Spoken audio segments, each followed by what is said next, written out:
मेरे शोहर को वालिदैन के इंतकाल के बाद वरासत में कुछ ज़रई जमीन मिली थी, इसलिए डॉक्टर होने के बावजूद उन्होंने इस गांव में रिहाइश इख्तियार की और वहीं पर वो अपना क्लिनिक भी चलाने लगे। इसी तरह जमीनों की देखभाल के साथ साथ इलाज मुआवजा भी चलने लगा। जमीनों से क्योंकि ठीक ठाक आमदनी हो रही थी, इसलिए वो गरीबों का इलाज मुफ्त करते थे। वो सिर्फ वडेरों और जिम्मेदारों से पैसे लेते थे। सो अल्लाह ने उन पर अपना खसूसी करम किया और थोड़े ही दिनों में उनके इलाज की धूम मच गई। उनके हाथ में अल्लाह ने शिफा रखी थी, इसलिए उनको दस्ते शिफा का खिताब भी मिला हुआ था। मेरे शोहर की रिहाइश अंदरून सिंध के एक पसमानदा से गांव में थी। वालिदैन वफात पा चुके थे, सब बहन भाइयों की शादी हो चुकी थी। ये सबसे छोटे थे और घर में अकेले रहते थे। बहन भाई सब शहरों में आबाद थे। ये 1995 की दिहाई थी जब मेरी उनसे शादी हुई। मैं कराची से शादी होके उस छोटे से गांव में गई थी जहां बिजली की सहूलत भी नहीं थी। शुरू में तो बहुत परेशानी हुई, मगर फिर आदी हो गई। वैसे भी मैं यहाँ जमींदाराना ठाठ से रह रही थी। जब हमारे बच्चे हुए और उनकी पढ़ाई का वक्त आया तो हम करीबी शहर में मुंतकिल हो गए। शहर में मेरे शोहर को एक बहुत पुराना मकान सस्ते दामों मिल गया था। ये घर गांव की हवेली की तरह बड़ा तो नहीं था, मगर फिर भी बहुत कशादा और 2 मंजिला बना हुआ था।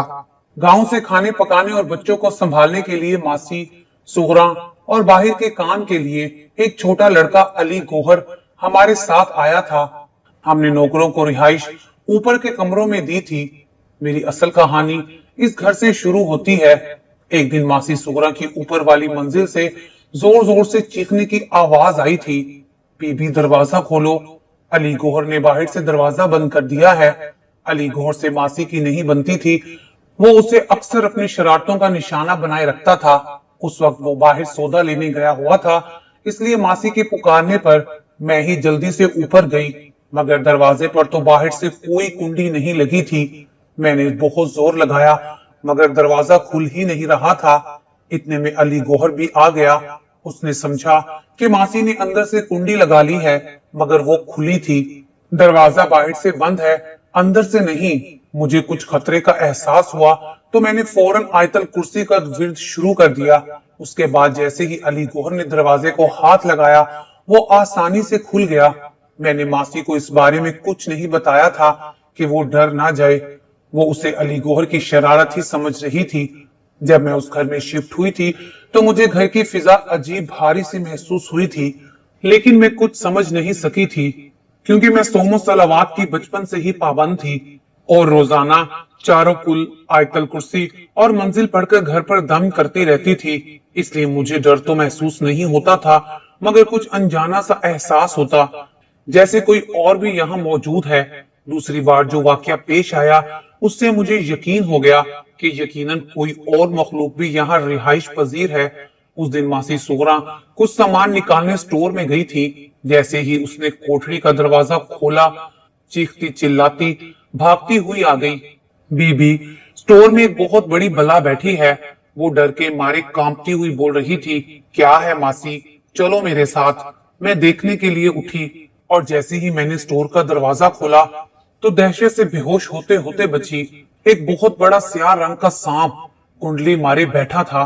वो इतना बड़ा था कि पूरी कोठरी को घेरे में लिए हुए था। मैंने जल्दी से दरवाजा बंद कर दिया और आयतल कुर्सी पढ़ने लगी। फिर मैंने बुजुर्गों से सुनी हुई बात को आजमाना चाहा और जेरे लब यूं गोया हुई, आप जो कोई भी हैं, आपको हजरत सुलेमान अलैहिस्सलाम का वास्ता यहाँ से चले जाएं, वरना आपके नुकसान में मैं जिम्मेदार नहीं होंगी। ये कहकर मैंने कोठरी का दरवाजा खोलकर झांका, जबकि मासी हवा से वाख्ता होकर मुझे रोक रही थी, मगर अब तो वहां पर कुछ भी नहीं था। मैंने दरवाजा पूरा खोल दिया और मासी से कहा, देखो यहाँ तो कुछ भी नहीं है। फिर मैंने उसका डर खत्म करने के लिए कहा, शायद रोशनदान से किसी चीज का साया आ रहा होगा। मासी ने डरते डरते अंदर झांका और बोली, साया इतना बड़ा थोड़ी होता है, वो तो सचमुच का नाग था। मैंने अपनी आंखों से देखा था, वो अंदर कहीं छुपा होगा। देखा तो मैंने भी ये था। मासी सच कह रही थी, मगर उसको ये कैसे बताती कि वो जो कोई भी था हजरत सुलेमान अलैहिस्सलाम का वास्ता देने से हट गया है और उसकी रिहाइश यहीं कहीं पर है। वो कभी मेरी बात का यकीन नहीं करती। मैंने दरवाजा बंद करते हुए कहा, अच्छा, शाम को जब डॉक्टर साहब आएंगे तो वो किसी को बुलाकर अच्छी तरह चेक कर लेंगे कि कोई बिल या सुराख तो कोठरी में नहीं है। दूसरे दिन डॉक्टर साहब ने कोठरी खाली करवा के अच्छी तरह देख लिया, मगर वहां पर कोई सुराख नहीं था। फिर भी उन्होंने दीवारों और फर्श को दोबारा खुरच कर पलस्तर करवा दिया था। अब मुझे यकीन हो गया था कि इस घर में कोई ऊपरी चीज जरूर है जो अपनी मौजूदगी का यकीन दिलाकर हमें घर छोड़ जाने पर मजबूर कर रही है। मैंने एक दिन डॉक्टर साहब से इस मौजू पर बात की और बताया कि कुछ गैर मामूली वाकयात हो रहे हैं। इसका मतलब है यहाँ पर कुछ है, कहीं हम लोगों को कोई नुकसान ना पहुंचे। बेहतर है कि आप दूसरा घर देख लें। उन्होंने मुझे जो जवाब दिया था उसके बाद मैंने अपनी जुबान बंद कर ली थी। मुझे मालूम था वो मेरी बात पर कभी यकीन नहीं करेंगे। तुम पढ़ी लिखी होकर जाहिलों वाली बात कर रही हो। ये इंसान की नजर का धोखा होता है। जो मामूली सी चीज भी अनोखी और गैर मरी नजर आने लगती है।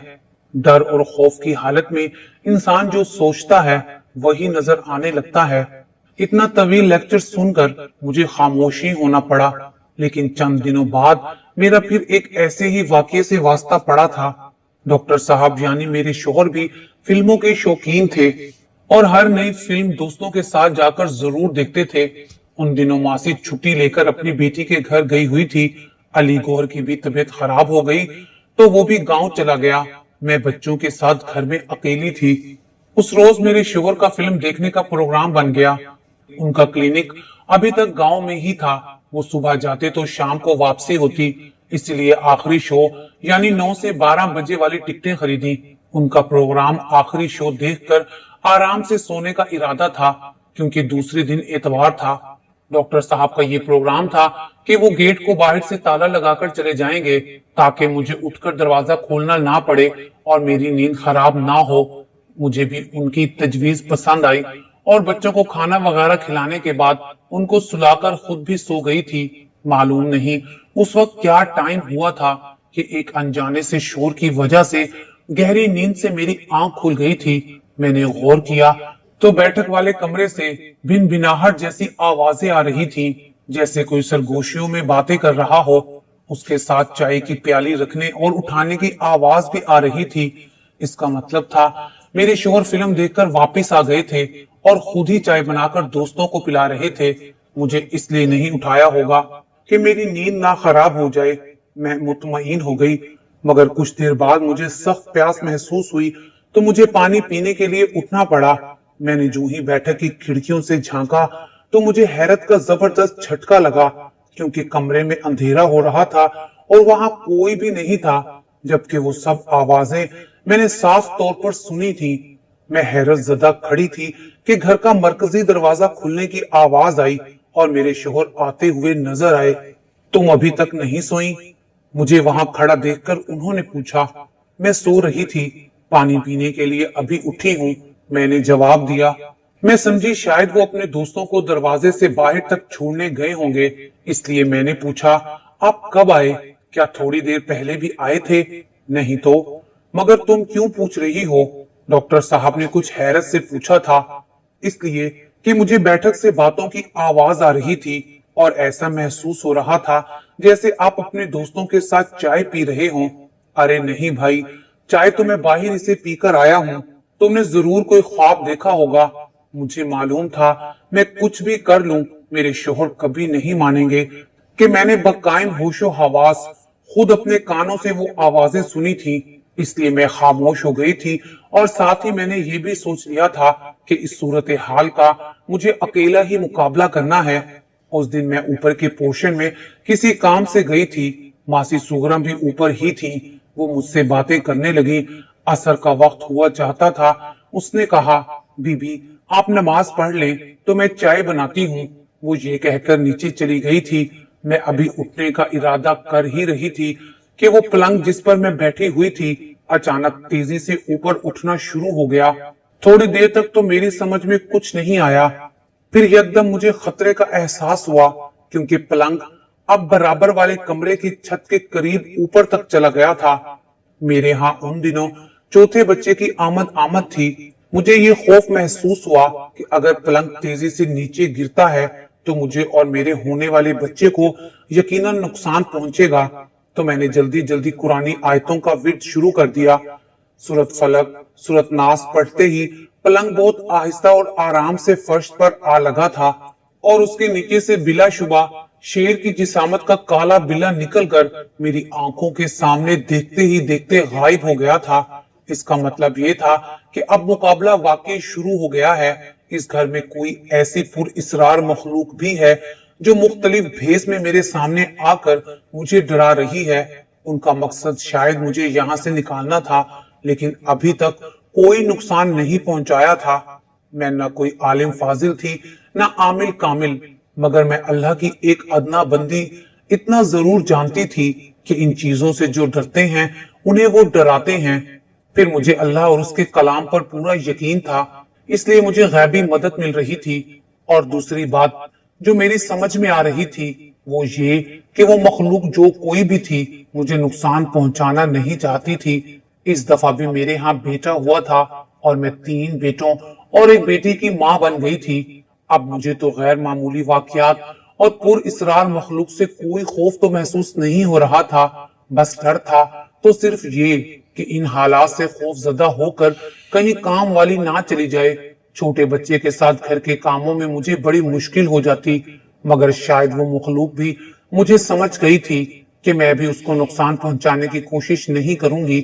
اس لیے ماسی کے ساتھ شروع میں 2 واقعات، جب اس کے کمرے کا دروازہ بند ہو گیا تھا اور سٹور روم میں سانپ نظر آیا تھا، اس کے بعد پھر کچھ نہیں ہوا تھا۔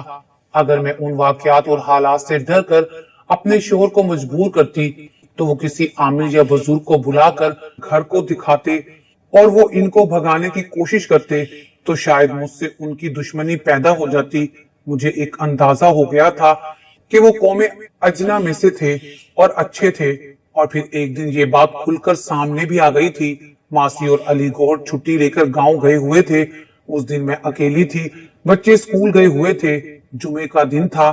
جمعے کے دن میرے شوہر بھی نماز سے پہلے کلینک سے آ جاتے تھے، بچوں کی بھی جلدی چھٹی ہوتی تھی۔ میں نے جلدی جلدی دوپہر کے کھانے کی تیاری کر لی تھی، اس لیے سوچا کہ پہلے مننے کے کپڑے دھو لوں، پھر ٹائم نہیں ملے گا کیونکہ جمعے کی نماز کی تیاری کے لیے بچوں اور شوہر کو غسل کرنا ہوگا۔ اس وقت اٹیچ بات نہیں ہوتے تھے، سب کے لیے گھر میں ایک ہی مشترکہ غسل خانہ ہوتا تھا۔ میں جلدی جلدی کپڑے دھو رہی تھی کہ اچانک پتہ نہیں کدھر سے ایک لمبے قد کی خوبصورت عورت میرے سامنے آ کر کھڑی ہو گئی تھی۔ میں حیران ہو گئی کہ یہ عورت کون ہے۔ ابھی میں نے اس سے پوچھنا چاہا ہی تھا کہ وہ کون ہے، اس نے سلام کر کے کہنا شروع کیا تھا، آج جمعے کا دن ہے اور تم اتنی دیر سے غسل خانے میں کپڑے دھو رہی ہو۔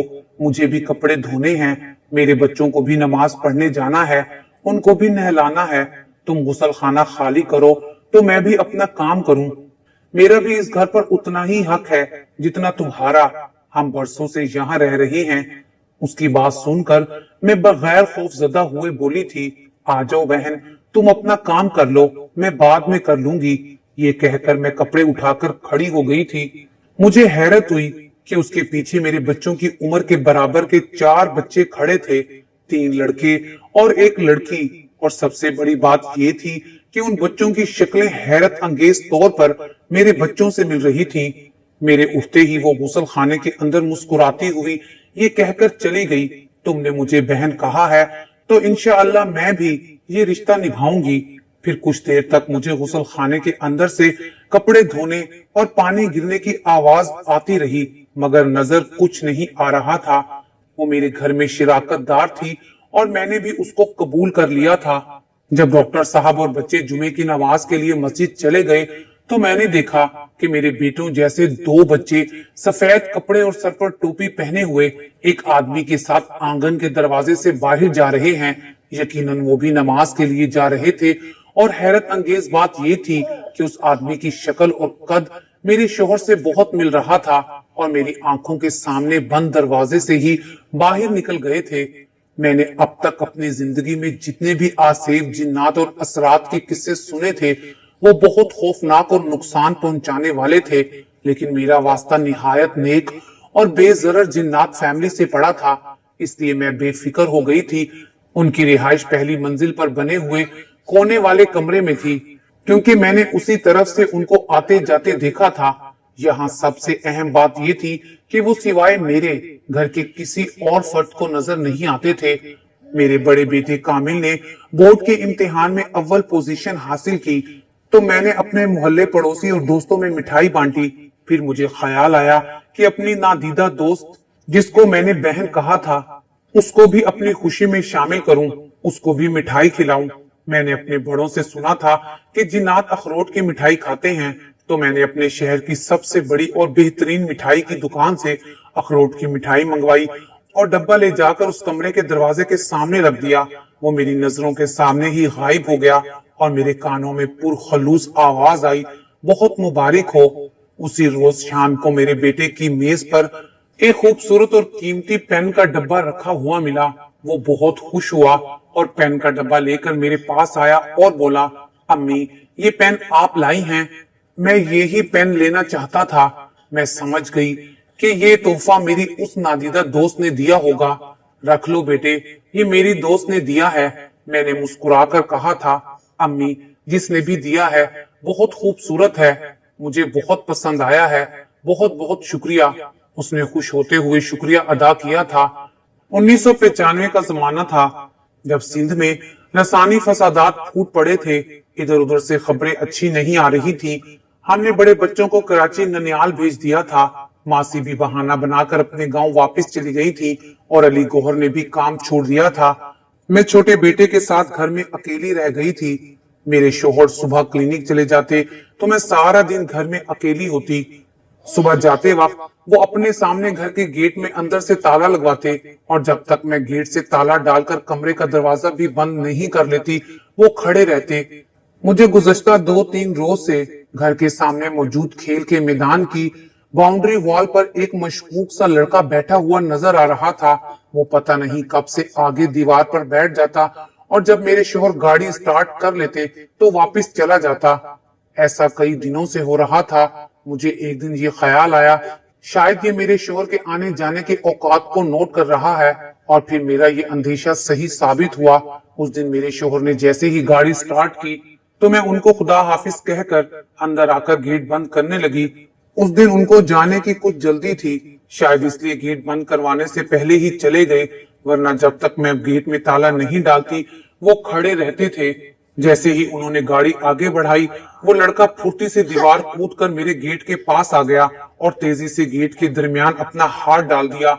अब मैं अंदर से गेट बंद करना चाह रही थी और वो बाहर से धक्का लगाकर खोलना चाह रहा था। उसका हाथ गेट के दरमियान फंसा हुआ था, इसलिए मैं बंद नहीं कर पा रही थी। मैं अभी खौफ और परेशानी से चीखना ही चाहती थी कि अचानक मेरी दोस्त मखलूक का शोहर आ गया था और मेरी तरफ देखे बगैर हाथ के इशारे से मुझे अंदर जाने का कहा था। तो मैं कमरे में चली गई थी। उस आदमी को देखकर वो लड़का सर पर पांव रखकर भाग गया था। उसने दरवाजा खोल के इधर उधर देखा और किसी को ना पाकर गेट बंद करके ताला डाल दिया, चाबी उसमें छोड़ दी और वहीं पर गायब हो गया। मैं ये सब खड़ी देख रही थी। शाम को मैंने डॉक्टर साहब को बताया कि किस तरह वो लड़का अंदर घुसने की कोशिश कर रहा था और मैं कैसे बाल बाल बची। ये किस्सा गोल कर गई क्योंकि मैं अपनी दोस्त मखलूक का राज खोलना नहीं चाहती थी। मुझे डर था कि मेरे शोहर कुछ उल्टा सीधा ना बोल दें जिससे वो मखलूक नाराज हो जाए, क्योंकि अमूमन लोग ऐसी बातों पर यकीन ही नहीं करते और खास तौर पर मर्द तो जिन्नात और जादू वगैरह को मानते ही नहीं। हालांकि ये दोनों चीजें कुरान से साबित हैं, मगर पढ़े लिखे होने के बावजूद लोगों का कहना है कि इस जमाने में ऐसा नहीं होता। मैं तो उनको मानती थी और मेरा जाती तजुर्बा भी हो रहा था। इस वाकये के बाद मेरे शोहर ने भी मुझे भी कराची मेरे वालिदैन के पास भेजने का फैसला किया, क्योंकि यहाँ मेरे अकेले रहने में खतरा था। उस दिन मैंने जल्दी से अपना मुख्तसर जरूरी और कीमती सामान बांधा, क्योंकि मेरे शोहर ने किसी को बताए बगैर मुझे कराची भेजने का फैसला कर लिया था। वो मुझे स्टेशन पर वेटिंग रूम में बिठाकर टिकट खरीदने चले गए थे। मैं अकेली बच्चे के साथ बैठी थी कि पता नहीं कहां से एक मशकूक सा आदमी भी वेटिंग रूम में आकर बैठ गया था और मेरी तरफ गौर से देखने लगा था। हालांकि ये लेडीज वेटिंग रूम था। मैं डर के मारे खामोश थी, میں سوچ رہی تھی کہ غیر انسانی وجود سے بھی کبھی نہیں ڈری، اور اس انسان جو اشرف المخلوقات کہلاتا ہے سے مجھے کیوں ڈر لگ رہا ہے۔ میں قرآنی دعاؤں کا زیر لب ورد کرنے لگی۔ اسی وقت ایک اور فیملی جو ایک مرد، عورت اور ایک چھوٹے بچے پر مشتمل تھی، ویٹنگ روم میں آ کر میرے برابر بیٹھ گئی۔ وہ عورت سیاہ رنگ کا ٹوپی والا برقع پہنے ہوئے تھی اور کافی لمبی چوڑی عورت تھی۔ مرد نے بھی سفید کرتا شلوار اور سر پر سیاہ امامہ پہنا ہوا تھا۔ اس کا قد بھی کچھ غیر معمولی لمبا تھا۔ وہ اس عورت کو بٹھا کر باہر چلا گیا تو وہ آدمی بھی جو تھوڑی دیر پہلے آ گیا تھا باہر نکل گیا، تو میں نے اطمینان کا سانس لیا تھا۔ اتنے میں میرے شوہر بھی ٹکٹ لے کر واپس آ گئے تھے۔ ٹرین بھی آ چکی تھی۔ انہوں نے مجھے ٹرین میں بٹھایا اور کچھ ہدایتیں دے کر کہا کہ بہت جلد وہ یہاں سے سب کچھ بیچ کر کراچی منتقل ہو جائیں گے۔ اتنے میں وہ برقع پوش عورت اور اس کے ساتھ جو مرد تھا وہ بھی پلیٹ فارم پر آ کر کھڑے ہو گئے تھے۔ شاید وہ اپنا مطلوبہ بوگی دیکھ رہے تھے، اور اسی اثنا میں انجن نے وسل دی اور ٹرین چل پڑی۔ میرے شوہر خدا حافظ کہہ کر جانے کے لیے پلٹ گئے، تب بھی وہ فیملی وہی پلیٹ فارم پر کھڑی تھی۔ بس اچانک ہی مجھے خیال آیا تھا کہ وہ مسافر میرے گھر کے نادیدہ رہائشی تھے جو مجھے چھوڑنے آئے تھے۔ این اسی وقت میرے کانوں میں بہت قریب سے آواز آئی تھی، خدا حافظ، امان اللہ۔ یقیناً یہ وہی تھی جو میری نادیدہ دوست، ہمدرد اور بہن۔ تبھی مجھے یاد آیا تھا کہ اس نے کہا تھا، تم نے بہن کہا ہے تو میں بھی یہ رشتہ نبھاؤں گی۔ سو وہ نبھا رہی تھی۔ اس نے مجھے اکیلا نہیں چھوڑا تھا۔ شہر میں فسادات کی وجہ سے خطرات منڈلا رہے تھے۔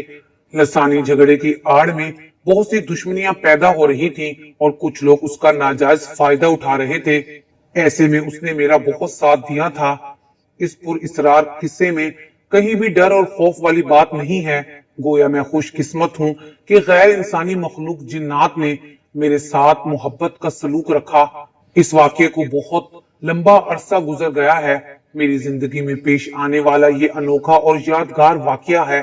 اب ہم اس سندھ کا علاقہ چھوڑے ہوئے اور کراچی میں رہتے ہوئے برسوں بیت گئے ہیں۔ میں نانی اور دادی کے عہدے پر فائز ہو چکی ہوں۔ میرے شوہر کا بھی انتقال ہو چکا ہے۔ میرے اس تمام عرصے میں میرے ساتھ ساتھ اور میرے بچوں کے ساتھ پھر کوئی پر اسرار واقعہ پیش نہیں آیا۔ اس لیے میرے بچے بھی غیر مرئی وجود پر یقین نہیں رکھتے، لیکن چونکہ میرا یہ ذاتی تجربہ ہے اس لیے آج بھی میں اس مخلوق کے لیے دعا کرتی ہوں جس نے میرے ساتھ دوستی نبھائی۔ وہ مہربان ہستی مجھے ہمیشہ یاد رہے گی۔